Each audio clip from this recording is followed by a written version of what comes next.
I'd love to say why work with my friend Aaron Sprinkle, because I interviewed him for an hour and a half one day, but Yeah.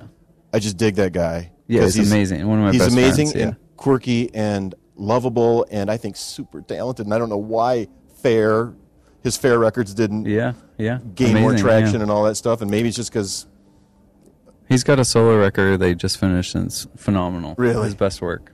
Really? Easily. Oh, I love that Solace record.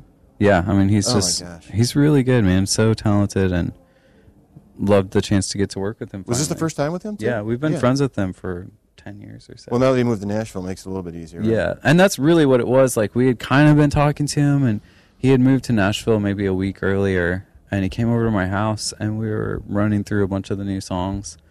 And we had kind of been talking to him about maybe doing a song or two with him.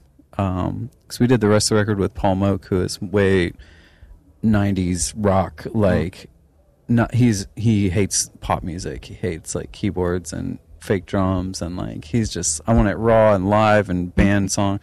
And so we were like, well, maybe we should do a couple of these songs with Aaron, because we kind of want them to be that. And so he came over, and he, like, listened through a bunch of the songs, and he was like, hey, you guys want to, like, let's just start recording tomorrow. And we're like, really? And he's like, yeah, let's record tomorrow. So we started the next day. So you have 2 producers on this record? Yeah, we did 4 songs with Aaron Sprinkle and 7 songs with Paul Moak. Here's what I can't stand about, and I can really embrace the digital age, right? Email me this record or download it from iTunes or whatever, because I really want to hear it. I don't get to know who produced it, mixed it, all that stuff, and I know... All music is usually pretty accurate. I haven't checked it on this record, but I assume... See, but once I get the record, I kind of go, oh, awesome. I like the songs, and then... I look up stuff on AllMusic all the time, because I'm always like, oh, who mixed this? This sounds amazing. I want to use that guy. Really? Or, I want to use him for a record that we're doing, and stuff like that. Do you think you could ever be a mixer?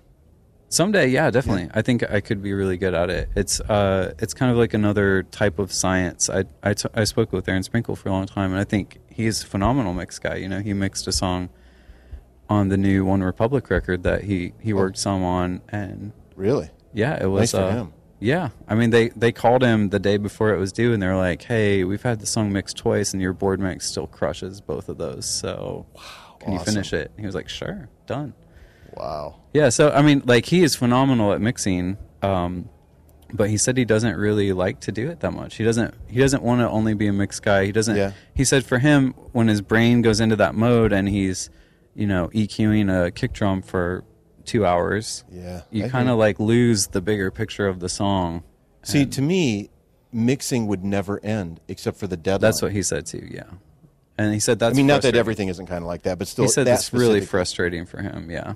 Because I do that same thing when I'm bouncing down stuff, even though constantly, I can do that, I can do that, I can do this, I can, And it's the same for me, even when I'm bouncing down interviews, right? I'm kind of going, maybe I should lower that little junky laugh I had there. And come on, man. Yeah, you just. I think that was the cool thing about working with Paul Moak as well, is that he is not like that. He does not like to use vocal tuning. There are a bunch of songs on the record. Like the song "Sweeter" is the first time we've ever done this as a band. Is that every single thing? It's one live take. Everyone in the room. Yeah. There's no editing or automation or tuning or like anything on it, and it's all bleeding together. So it's kind of like you can't even really mix it. It's already kind of just is what it is. Right.